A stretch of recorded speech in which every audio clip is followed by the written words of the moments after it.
আমরা আছি নদীর পাড়ে, আলহামদুলিল্লাহ। নদীর মধ্যে আছি, পারি না, পারে বললে ভুল হবে। নদীর মধ্যে আছি।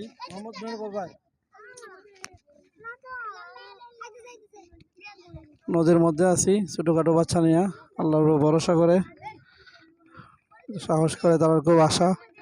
এখন শুরু হবে সূরা ফাতিহা, বাংলা এবং আরবি এবং ইংলিশ তরজমা।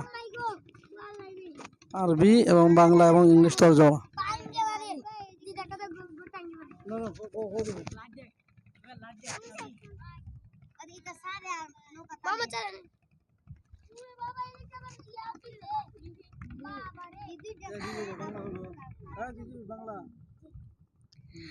أعوذ بالله من الشيطان الرجيم